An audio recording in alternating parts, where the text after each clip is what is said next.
and she's going into a COPS program.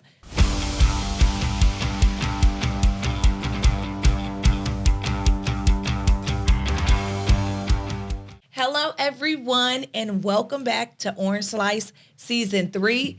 Welcome to our finale. First off, we want you to stop, like, subscribe, and share this content. Follow along with us. Catch out the episodes. You'll find a lot of important information. Today, we've got an alumni cowboy, Miss Jessica Patterson, in the building. This woman is a powerhouse. She works for a nonprofit organization, Homeless Alliance. She assisted in passing a bill, number 1409, at the state capitol. She's a mother, she's an author, a two-time author, and she's a leader in the community. Now she's moved on to earn her bachelor's degree, and she's going into a COPS program. That's right, a COPS program. Welcome, Jessica. We are so glad to have you here. Thank you for having me. Yes. So how does it feel to be back on campus? It feels good. It feels like home. Feels like home? Yeah. I like the energy. I got to say hey to some people. Yeah, some familiar faces? Yes. That's right. And new faces. I talk a lot, so I just say hey to everybody. Class of 2024. Yes. So, Jessica, thank you for coming out. Please share with the students. Tell them why they should consider coming to OSU-OKC. OSU-OKC opened a lot of doors for me that I didn't know could open. I did the Crime Victim Service Program, and it came with a lot of different job opportunities, and I just didn't know which way to go. My professors was great, and I was able to ask a lot of questions, even when I fell in a hump, and I was like, oh, my God, I can't get into this semester because of financial aid or whatever. I went all the way up to the big guy, and I asked for help, and I got help, and maybe like 30 minutes later, I was told to go enroll in my classes. And so not only do they care, they want to see you succeed. And if they can help you get over a barrier, they will. That's right. So what are some of your best memories for OSU OKC? Higher Ed Day was one. Nancy, I don't want to mess up her last Randolph name. Day. Yes. Day. It was very fun. And because I got to dress up and all of that. That was so cool. I also like when the different colleges come. Mm-hmm. And I get to I got to navigate around to see which one I wanted to go to next. And I like the staff. I was always I was quiet, but I was always in their face, hey, this is what I want to do. Can I do this? And I was also in student government. Mm-hmm. And so I was in a lot of the organizations that I didn't think about joining organizations, and so I got here, and they was so fun, and I loved it. Yeah, and one of the things I really love about OSU OKC is it's adult friendly. Yes. It's adult friendly. Yes, they had the Moms Club, and I got a bunch of kids, girl. And so that was cool to be a part of, and I didn't feel old. Yeah. I'm not, okay, my kids made me feel old, but here I was like, oh my God, I'm going to college. Mm-hmm. I'm 33 years old. I'm too old, but nobody made me feel old, not even the young students. Yeah. And I think I was probably the oldest people in some of the programs that I was in, but they made me feel young. They made me feel accepted. My voice was heard, and so that was just beautiful. I feel like my voice was heard all the way through, even when I didn't know what book to get. Should I get this book or should I get the ebook? Yeah. They even guided me hey, what works best for you? Do you like to read it or would you like to get on the internet and have to find it? So that I like everything about it. And the food. Yes. Mm-hmm. Yes, the cab is definitely good. My favorite is the sweet potato fries. Oh, see, we on the same page. Girl, I was going to go over there. I was I'm going after the interview. But yes, I came when they was remodeling. And so by the time it was time for me to graduate, they was done. That was the hangout spot for me. Yeah. Do my work, go over there and eat. And it was so relaxing. It's not too loud, it's just cool, chill. And there's a lot of places on campus where you can just relax and do your work and not have to go home to all those kids and you can't focus. Yeah, that was me. Well, I heard you say a little something about Higher Ed Day. Yes. Can you tell people what that is? It's where the school takes a group of kids. Mm-hmm. I don't know if it's a Pacific program or not, but I know I was with student government. And we all went up there and we met a lot of state senators and House representatives and the governor. And just got to talk to them one-on-one, something that I had never experienced. I didn't even know the Capitol was for, like, people can just go in there. It was beautiful. And if it wasn't for me being in that program, I don't think I would have ever known that. Wow. And so I met a lot of senators and House representatives that's here. You know, they also told us our voice matters. So I learned about a bunch of bills and how to get bills and stuff passed and suggestions and things that we think should be different in the community. Yeah. And speaking of your voice being heard at the Capitol, at Higher Ed Day, was that somehow how you all were able to assist in passing Bill 1409? Yes, we had made it to the senators. I'm so bad with names, but I love him to death. But we had made it over to him to see him and to just talk to him. And it was a big old table, and he allowed everybody to ask questions. What was funny is they said this senator is never available. He was the chair. He's never available. But that day, Miss Jen, which was his assistant, he was available, and she got us in as our whole team was in there, and everybody was just asking questions. And so I just was like, what are you doing, like, to help the community? Like, I had different questions from them because I just come from a different world. And he told me about the bill that he was trying to pass, Bill 1407. And I was like, okay. And I told him a little bit about my story on how I was abducted when I was 14 years old, and they found me within 2 hours. And he was intrigued. And after everybody else left, he said, can you stay? Oh. And I was like, I'm with them. I was like, yeah, sure. And he introduced us to a bunch of people who helped change our life, me and my sister. Yes. But our stories were different.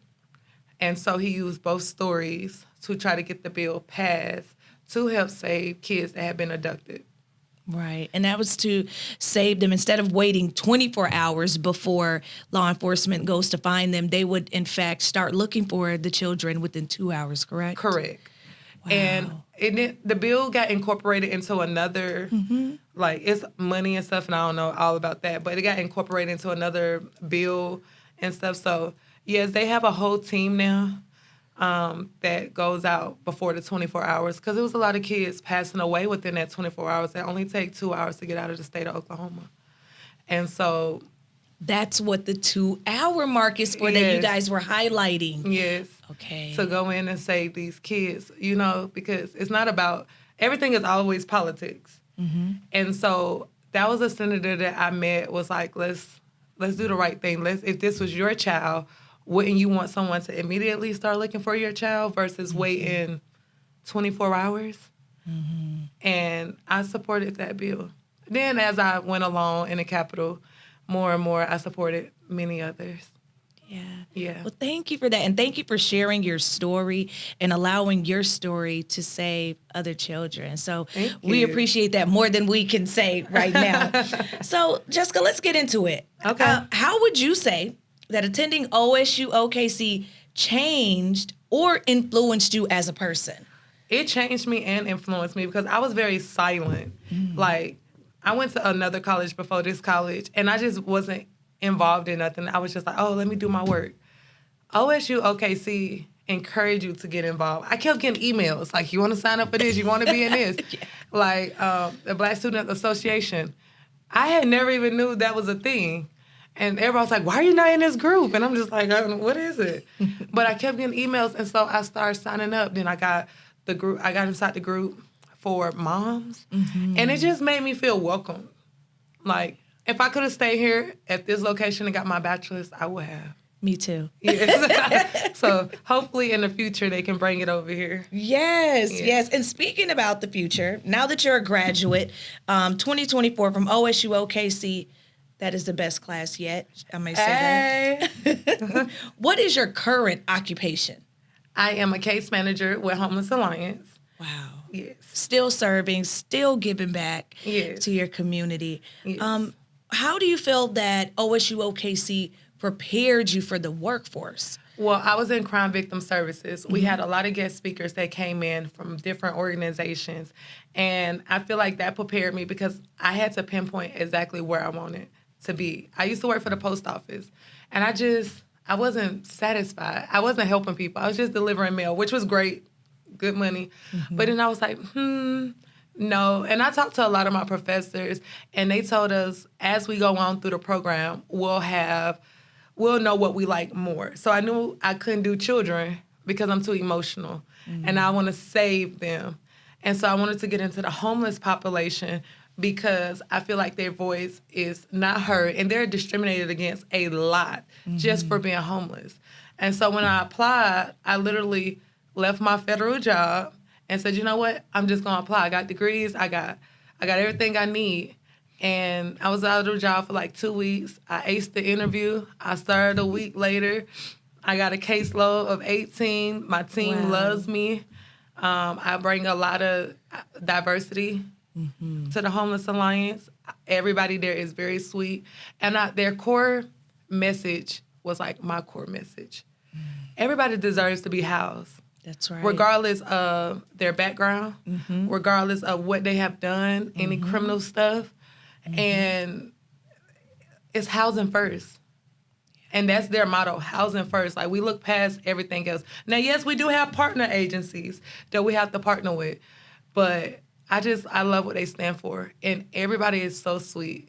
They welcome me. And I was the newest person when I started, so it was a different world for me because they were just so nice. Yeah. I wasn't used to that.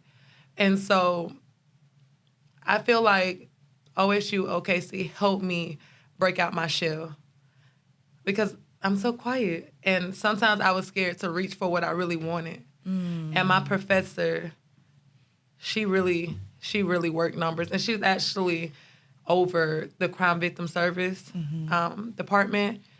And she's great. And so she inspired me because it was either there or Dragonfly Home. And I like the Dragonfly Home because they work with women who have been exploited or kidnapped and stuff like that. So it seems like attending OSU-OKC provided you with leadership skills and mentorship that allowed you to have confidence to go and step right into your passion into serving. Yes, because I always had that, but it was always like family-based or community-based. If I just meet someone who need help, I would send them to these programs anyway. And I never felt like I was good enough to be a case manager. I just didn't believe in myself enough. But coming here, everybody, including the advisors, Chris, that was my... I love Chris. Oh, my God. He brought a different type of me out. And it was in a positive way where I could go into a job and I knew this job was for me and own it and do good at it, you know. So I felt like it just brought out all my potential. Yeah. And the staff. Because, like, they didn't just treat you like you was a student or just another person. They knew me by name when I came in, you know, and I was able to ask questions whether I was crying, because I was emotional, I was pregnant. And so whether I was crying or whether I was happy, it was like they knew. Even with my professors, when I would withdraw, they were like, are you okay? You need anything? You can come to class. Come on to class. And I'm just like, okay. So it made me feel like they cared. And so OSU-OKC got a special place in my heart. Oh, that is good to hear. So we want to say and give a special thank you and shout out to all of the staff and faculty here at OSU-OKC. Your work, your hearts, the mentorship you guys provide doesn't go unnoticed, and you are creating and developing wonderful professionals right here in Oklahoma City. So thank you all for that. Jessica, you're a mother. You're a career woman, you're a community leader, and you're an author. Yes. 2 times. Yes. I got 1 book, she got 2. 2-time author. Tell us a little bit about that. So I wrote my first book when I was still just in the hood of Atlanta. Yeah. And I was just telling my story. Didn't expect it to do as well as it did. And then I came here and I wrote my second book called Why Not Adults? Financial Literacy. And it was a program that I created for my children. I didn't think to put it in a book for the world. I put it in a book so my kids could have something to fall back on about financial literacy. So I started teaching it to my youngest, which was 4 at the time. And I just kept teaching it to where it was stuck in their head. And they was going to mid-dale schools, and they teachers and everybody started hearing about it. And then at that time, I was at Rose State College. They heard about it. And then we went to Putman City. they heard about it. So it's in both of those schools and at Rose State College. And it's just teaching kids at a young age what financial literacy is. But I did it in a fun way. So, like, I created, like, a little business in my home. They got chores. Kids got chores, right? So now with those chores comes responsibilities. Like, you have a certain set time to do the chores. I don't buy toiletries because they make enough money to buy their own toiletries. So I teach them how to budget and save their money. They're not allowed to borrow money from each other. If they do have to borrow money, they have to come to me and Dad. I am bank of mom. He is bank of dad. And I charge a 4.2 interest fee, which is very high for a person that's only getting paid $20. And Dad has a one-time forgiveness fee because he's a credit union. So within that, it shows what a traditional bank does versus what a credit union does. And it teaches them not to borrow, and they don't borrow. And then at the end of 2023, my 16-year-old son now came to me and said, Mom, I don't want to work for you no more. And I was like, huh, you going to get these chores done? He's like, no, I want to buy your business. Now we talking business. I said, come back to me with a business plan and a number, and we can talk about it. He came back to me a week later with a business plan. ChatGPT helped him, but it was very put together. And I sold him the business. And he had saved all his money. He bought my business for $200. And what he didn't know is I put that back into his savings. And now he's the boss over his brothers and sisters. And his assistant manager is his younger sister, which now just got a 25-cent pay raise. And it's like a little business. And then my son, my youngest son, he's over lawn care. And he's 12 years old. He bought a lawnmower with his money, and he goes out and he cuts grass, and he employed his brother. Wow. So not only do he work for his brother, now his brother work for him, and his two little sisters make the contracts and set the price. So it's like a team effort. And the book just taught them that. And I talk about the book a lot. Because you can teach kids. I feel like if you catch them young, you can teach them before they get adults. And I'm also going to do a lunch and learn at Homeless Alliance to our youth. I'll be hosting that, and I'll let you know about it as soon as we have the date and time to teach the youth about it, and maybe some adults as well, if they're willing to learn. But I did find that adults are harder to reach. A lot of people don't like to be told what to do with their money. Like, my kids, they can't just blow their money. Like, they have to file taxes. They file taxes, all of that. They have to buy their own snacks. I don't buy snacks. The two younger kids, they didn't make enough money to buy their own snacks. So they had to apply for Mama EBT. And I went down to the food stamp office, and I got the EBT forms, helped them fill it out. And so they get a little $10 extra on a gift card loaded every month, and they have to buy their own snacks from their own EBT card. So you are teaching them life skills and financial skills, which is going to lead them to generational wealth and being business owners. Yes. That is beautiful. My son is 16, and he said he want to buy a house. I said, oh, you're not there yet. We still got a long way to go. He's not even old enough. Tell him, wait till you can go to OSU-OKC first and get you a degree. He's actually been talking to some people from here because he wants to go into the military. So the military people here, I guess, went to his school. Wow. And he got in contact with them. He wanted to be a Navy pilot. Nice. So it just teaches them to think outside the box. And I brought them up here to see the college, every college I go to, and they love it. They love all the colleges. And my daughter was like, well, I'm going to OSU-OKC. I'm not going to the military. And I was like, that's fine. And she's like, okay, is Chris going to be there? I'm like, I don't know. You still got a whole bunch of years to go. So yeah, it's been great. Well, that's beautiful. Thank you for sharing your book journey with us, because we can all use this information and this knowledge. And it is wonderful to see that you are a OK State cowboy, okay? Yes, professional woman out here doing her thing as a mother with her career and in the community. That is a triple threat, Jessica. And look out. I got 2 more books getting ready to come out. Okay. Yes. One is a horror book called Mother's Day, and the other one is called Atlanta Falls. Ooh. So, I like that. Yes. They're very suspenseful. I like that. I like that. We've got to have you back on. We love to speak to alumni, especially professionals who are really giving back but succeeding professionally and that have a story, because we want everyone to know that here at Oklahoma State University, Oklahoma City, we are here for you to provide equitable opportunities and to meet you exactly where you're at. Yes. So Jessica, what do you wish people knew about what you do at the Homeless Alliance? What are some things that maybe someone wouldn't know unless they actually did the work? Well, a lot of people don't know about Homeless Alliance. Okay. That's what I find interesting.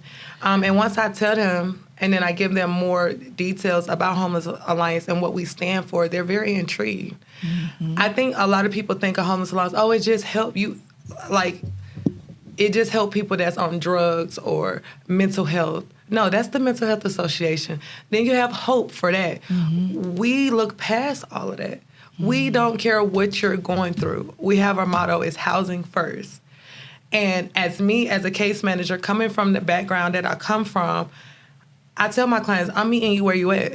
So if you outside in the rain, I'm pulling up with you in the rain. We're going to talk. You want to go back to the office? We also help with food. And we have a lot of partners. If it wasn't for our partners, we wouldn't be able to do the work that we do. But one of the things is we're not here to judge you. A lot of people go to a lot of different agencies and may have a bad experience.